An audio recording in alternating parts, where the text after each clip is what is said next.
जय श्री राम। भारत भू का सच्चा इतिहास एवं छिपाए गए तथ्य को आपके समक्ष रखने का ये प्रामाणिक प्रयास है।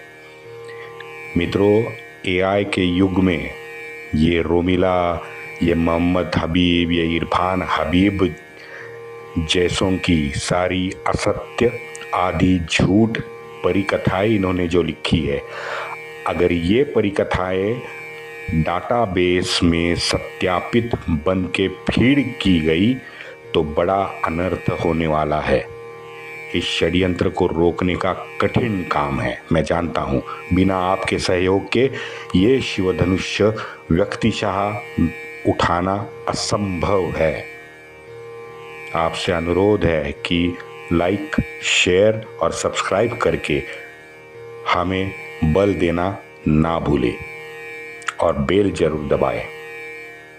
हमने ईसा पूर्व 326 से सन 1857 तक का इतिहास अब तक कथन किया है। राजपूत, विजयानगरम, निजाम, चोल साम्राज्य और मराठा पेशवाई शेष है। हे मां भारती, हम इस श्लाघ्य कार्य को सफल बनाने की हमें शक्ति प्रदान करे। जयतु जयतु हिंदू राष्ट्र, वंदे मातरम। जय श्री राम। योगेश अनंत काले सभी सुनने वालों को प्यार भरा नमस्कार। मित्रों, जिस रफ्तार से मोहम्मद गजनी ने भारत पे हमले किए, वो जो रफ्तार थी ना, वो मोहम्मद घोरी पकड़ नहीं पाया। अब सीमा क्षेत्र पे तो वो लगातार हमला कर ही रहा था, बिकॉज उसको तो सोने की चिड़िया चाहिए ही थी। लेकिन इस सोने की चिड़िया के अंदर वो घुस नहीं पा रहा था। सीमा क्षेत्र पे बार बार हमले करते जा रहा था। उसको एक सफलता जरूर मिली जब उसने मुल्तान जीता। अब मुल्तान जीता तो मुल्तान को बेस बना के वो फिर से हमला करने लगा। तकरीबन एक साल बाद 1176 में पंचनद और सिंधु के संगम पे एक गांव है ऊंच, जो आज भी है। इस ऊंच गांव पे घोरी ने हमला किया। अब वो जो राजा था वो शायद पराक्रमी था नहीं, तो वो फिर गांव से भाग के गांव का जो उसका जो किला था, ऊंच का किला था, वो किले पे चला गया। अब यहाँ से दो स्टोरी निकलती हैं। एक स्टोरी कहती है कि खुद के पति को डरपोक और नपुंसक जैसा समझ के रानी ने खुद को अपने बच्चों के साथ घोरी के हवाले कर दिया। इस तरह से उसने ऊंच का किला जीत लिया। दूसरी स्टोरी ये कहती है कि जैसे ये राजा ऊंच के किले पे गया तो उसके पीछे तो घोरी था ही। घोरी ने पूरे किले को घेर लिया और घोरी ने रानी को एक संदेशा भेजा। संधि का संदेशा था। रानी को उसने संदेशा भेजा कि आप अपने डरपोक पति को विष दे के मार दें और अपने आप को मेरे हवाले कर दे। रानी ने वैसे किया, विष दे के अपने पति को मार डाला, लेकिन खुद को घोरी के हवाले नहीं किया, बल्कि अपनी पुत्री को घोरी के हवाले करके उसका निकाह करवाया। अब ये दो नैरेटिव हैं, दो इतिहास दो पुस्तकों में लिखे हुए हैं। सच्चा इतिहास कौन सा है ये हमें नहीं मालूम, इसलिए मैंने दोनों का आपको जिक्र किया।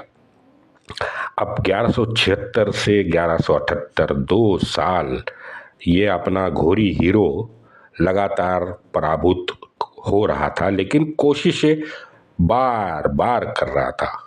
तो उसको 1178 में पराभूत होके वो जा रहा था, तो उसे खबर मिली कि यहाँ पश्चिम तट पर अनहिलवाड़ा के राजा का निधन हुआ है और उसकी एक बहुत युवा पत्नी है जो राज कर रही है। तो मुल्तान को, जैसे मैंने कहा, उसका बेस तो उसने बनाया था। तो मुल्तान से मोहम्मद घोरी अपनी सारी मोमिन फौज को लेके कच्छ की दिशा में दंदनाता निकल पड़ा। अब कच्छ से उसको अनहिलवाड़ा को कूच करना था, सो उसके आर्मी ने अनहिलवाड़े पे कूच किया। अब यहाँ पे अपनी नाइकी देवी के जो गुप्तहेर थे, वो जासूस थे, उन्होंने रानी को खबर पहुंचाई कि भाई ये इस्लामी जानवर सब आ रहे हैं।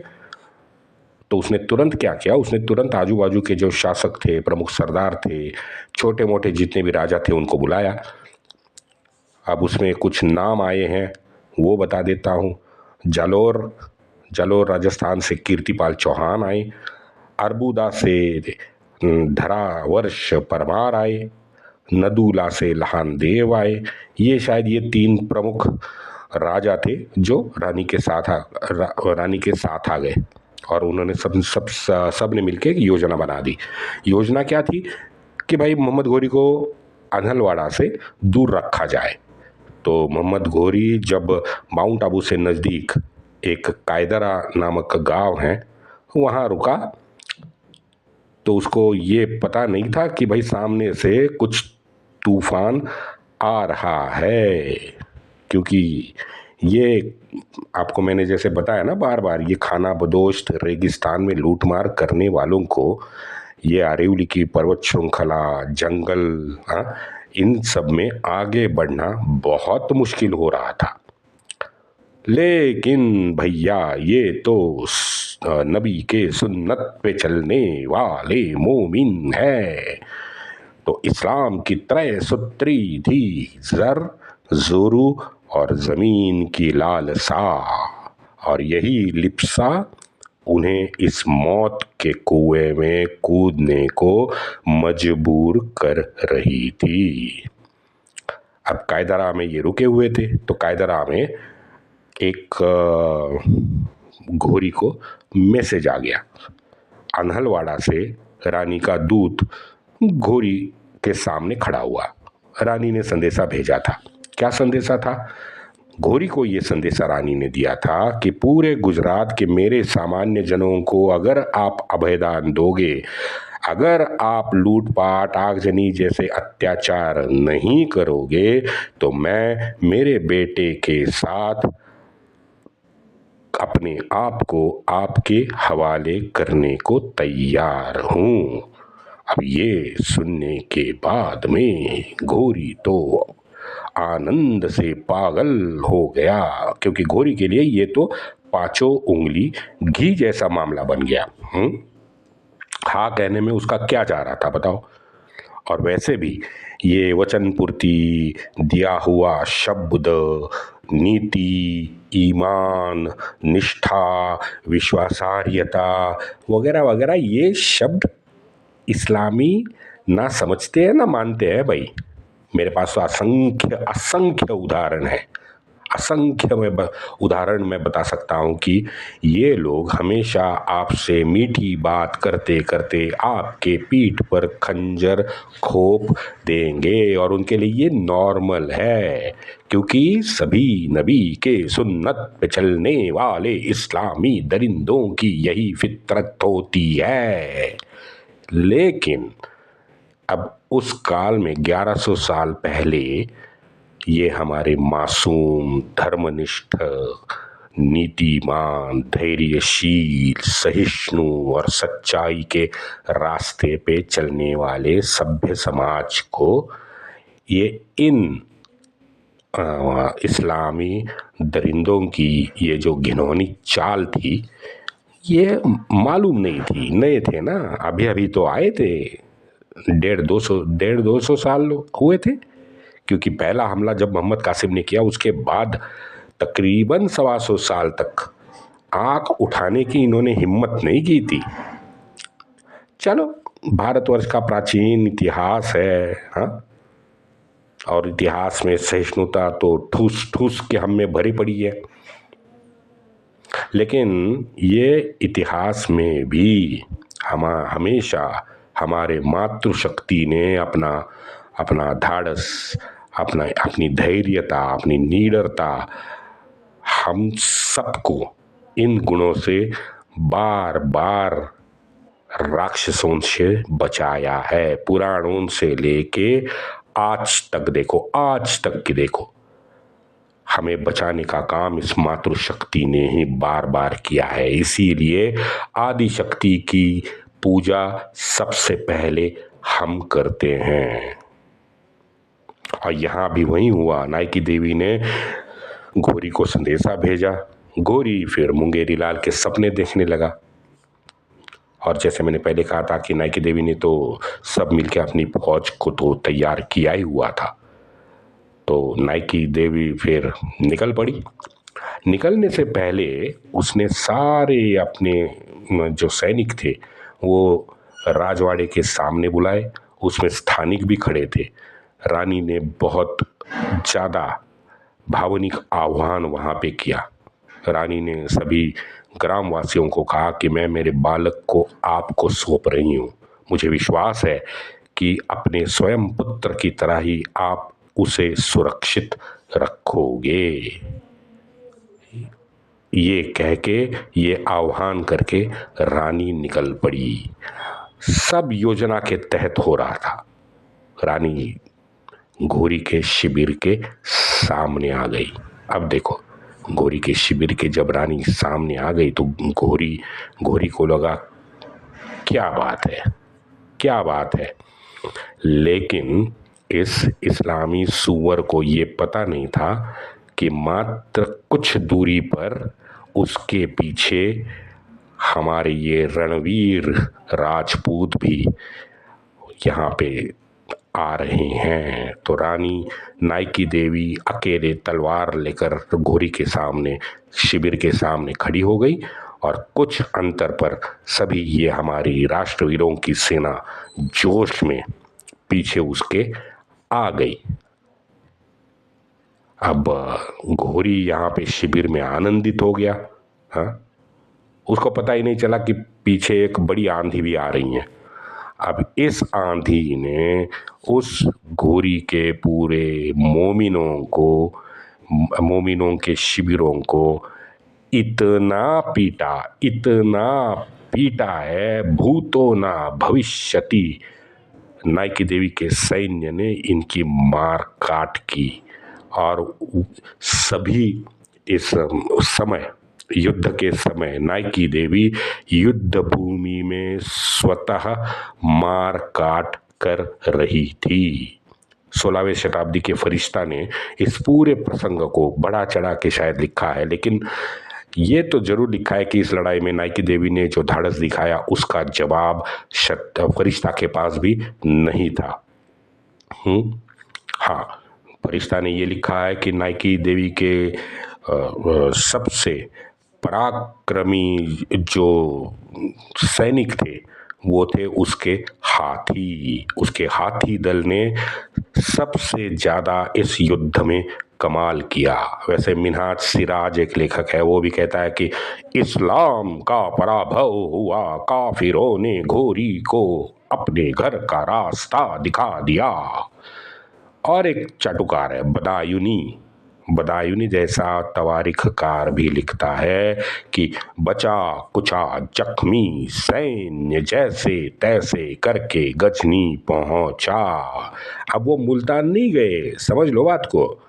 अब जैसा मार खाया ना घोरी ने, घोरी मुल्तान तक नहीं रुका, वो वहां से भी आगे गजनी निकल गया। ये उसकी हार का, नायकी देवी के शौर्य का ये परिणाम था कि 1211 तक लौट के भारत जाने की हिम्मत घोरी ने नहीं की।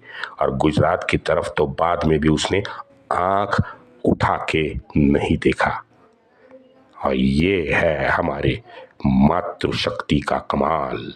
जब मातृशक्ति काली का रूप धारण करती है ना, राक्षसों तबाही निश्चित समझो। नायकी देवी के धैर्य को और शौर्य को मेरा शतशः नमन। कल रात को मित्रों एक ऐसे ही पढ़ रहा था तो एक पुस्तक के ये हाथ लगा। उस पुस्तक के बारे में थोड़ा सा जानकारी मिली और मुझे और एक वीरांगना के साहस का पता चला। मुजफ्फरनगर, उत्तर प्रदेश। नाम है महाबीरी देवी और उनकी 22 महिला साथीदार।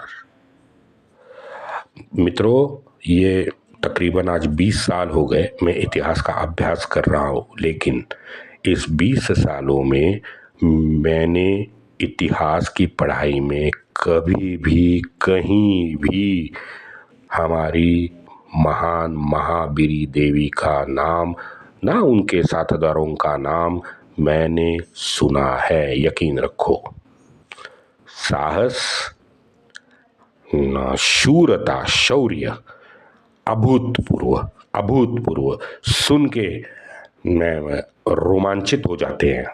मैं तो खड़ा हो गया था रात को। हाँ, मारो या मरो इस एक में व ध्येय से प्रेरित इन मातृशक्तियों ने अपने आखिरी खून के कतरे तक अंग्रेजों से दो हाथ किया। अभूतपूर्व, अभूतपूर्व। इन 23 की टोली ने अनेक गोरों को मारते मारते वीरगति प्राप्त की है। महाबीरी देवी, मुजफ्फरनगर, उत्तर प्रदेश।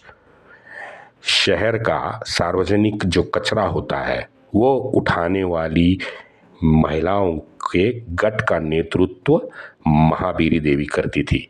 समाज से उपेक्षित जो समाज था वो मुजफ्फरनगर की आवाज, उस उपेक्षित समाज की आवाज महाबीरी देवी बन गई थी।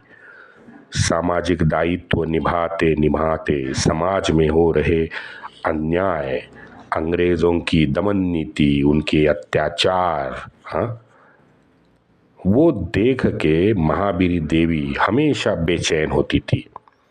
1857 की आंधी जब मुजफ्फरनगर के क्षेत्र में पहुंची तो स्वयं प्रेरणा से सैकड़ों राष्ट्र प्रेमियों ने उस स्वातंत्र्य के अग्निकुंड में छलांग लगाई। और यहीं मुजफ्फरनगर क्षेत्र में एक छोटा सा गांव था। गांव का नाम है मुंदभार। मुंदभार मीरत की छावनी से ज़्यादा दूर नहीं था, जिस छावनी में यहाँ संग्राम की शुरुआत हो गई थी। 10 मई, इतवार, तो संडे प्रेयर्स के लिए सभी गोरे मीरत की चर्च में जमे थे। तो हमारे राष्ट्रवीरों के एक गुट तो जेल में अपने साथीदारों को छुड़वाने चला गया और एक गुट चर्च में घुस गया। चर्च में घुसकर राष्ट्रवीरों ने 50 अंग्रेजों को मौत के घाट उतारा। अब इस घटना से 2 दिन पहले, मात्र 2 दिन पहले, जुम्मा 8 मई को हमारे महाबीरी देवी का धैर्य का बांध शायद टूट गया और हमारी महापराक्रमी आदि शक्ति महाबीरी देवी ने अपने साथीदारों के साथ अंग्रेजों पर हमला बोल दिया। मित्रों, मैं कह रहा हूं आज भी ये अविश्वसनीय घटना है। कचरा उठाने वाली हमारी माताएं, ना सैनिकी प्रशिक्षण, ना हथियार का प्रशिक्षण,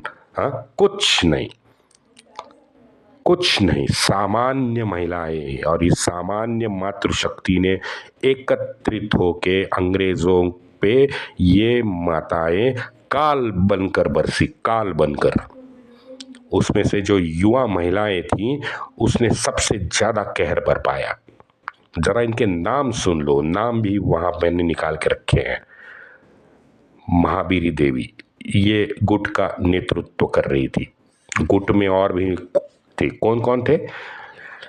एक माता थी इंदिरा कौर, दूसरी थी मन कौर, राहिमी, राज कौर, शोभा देवी, आशा देवी, भक्ता देवी, हबीबा। ये पक्का धर्मांतरित पसमंदा ही रही होगी, क्योंकि अशराफ होती तो वो घर में घूंघट में होती।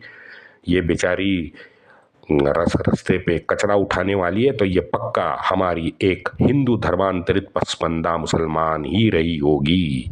हबीबा, भगवती देवी, त्यागी, कुमुदा देवी, ऐसे मिला कि ये पूरे 22 थी। अच्छा, इन शक्तियों ने कैसे मारा उसका भी वर्णन सुनो। आप सुनोगे तो होश उड़ जाएंगे आपके। इन महिलाओं ने 16 गोरे सोजिरों को गोली मारी और 9 को फांसी पे लटकाया और कुछ गोरों को जिंदा जला दिया। 16 गोरे को गोली मारी, 9 को फांसी पे चढ़ाया। जिंदा जलाने वालों का आंकड़ा दिया नहीं है, लेकिन सिर्फ इतना लिखा है कि कुछ गोरों ने जिंदा जला दिया। मित्रों, ये घटना सारे इतिहास जगत में एकमेव घटना मेरे ख्याल से है। एक साप्ताहिक निकलता था, इकोनॉमिक एंड पॉलिटिकल वीकली। इसमें दलित woman and re invention of 1857 इस शीर्षक के नाम से चारू गुप्ता ने ये पूरी की पूरी जो ये थी जानकारी थी, ये निकाल के प्रकाशित की है। और ये वीकली है, ये ब्रिटिश था। चारू गुप्ता जी ने बहुत बड़ा काम किया कि हमारे सामने महावीरी देवी का नाम ला दिया। और इस महामाता का जो उसने पराक्रम दिखाया है, उसका कालखंड देखिए, 1857। ये 2023 का नहीं है, ये 1857 की महामाता है ये। हाँ, और वो भी कहाँ, 1857 में मोमिन बहुल मुजफ्फरनगर उत्तर प्रदेश में। आज भी ये केवल और केवल अशक्य लगता है। सारी दुनिया में इस तरह किया गया महिलाओं का संघर्ष आप मुझे ढूंढ के दिखाइए कहीं भी। पूरे यूरोप का इतिहास देखे, अमेरिका का इतिहास देखे, अफ्रीका तो मातृसत्ता की पद्धति ज़्यादातर है, तो वहाँ शायद आपको ये मिल जाएगा। लेकिन इन भांडों जितने भी गोरे हैं ना यूरोपियन, या इनके इतिहास में नहीं मिलेगा। वैसे मैंने ये आपको कई बार बताया है, फिर से एक बार यहाँ जोड़ लूँ कि 1582 तक तो ये विच हंट करके महिलाओं को जलाते थे यूरोप में, सभी यूरोप में। ये विच हंट शब्द गूगल पे जाओ, आपको मिल जाएगा। मैं झूठ कह रहा हूँ तो मुझे व्हाट्सएप पे लिख देना। ये रोमिला थापर, रामचंद्र गुहा, राम पुनियानी, सतीश चंद्र, ये जैसे लिब्रांडू, ये वामपंथी भांड है ना, उनको अब पूरे भारत का प्रवास करना चाहिए। और जितनी भी कब्रें हैं ना, वो कब्रें निकाल के सच्चा इतिहास ढूंढना चाहिए। नालायकों, ढूंढो। ये इन जैसे नीच झूठे सनातन द्वेषियों ने हमारी इस महामाता के बारे में एक अक्षर नहीं लिखा है। मुझे तो लगता है इन्होंने इनके हृदय पे 100 टन का पत्थर रखा होगा जब इन्होंने हमारी रानी लक्ष्मीबाई और रानी चेन्नम्मा का नाम लिखा। नहीं, लिखना पड़ा, सॉरी, लिखा नहीं, लिखना पड़ा। 100 टन का पत्थर इनके हृदय पे होगा ये नाम। और ये नाम लिखने के बाद भी शायद इन सभी जो मक्कार लिब्रांडू सेक्युलर सुअर है ना, उनको आनंद नहीं आया होगा, रात को नींद नहीं आएगी उस दिन, जिस दिन रानी लक्ष्मीबाई और रानी चेन्नम्मा का हमारे इतिहास इन्होंने लिखा। मेरे सनातनी मातृशक्ति के जितने भी अनंत रूप है, उसके बारे में मैं अब ज़्यादा नहीं बताऊंगा, क्योंकि उनकी प्रतिभा देख के, उनका प्रतिभा का जो तेज है मेरी मातृशक्ति का, वो देख के ये लिब्रांड वामपंथी साले वहीं जगह पे ही जल जाएंगे। ये 1 बज गया। हाँ, मैं जो हमेशा गाली था वो ये पंक्चर वाला अब्दुल, अपना पंक्चर वाला अब्दुल हो, इरफान हबीब हो, मोहम्मद हबीब हो, भाई तू भी सुन ले। वंदे मातरम।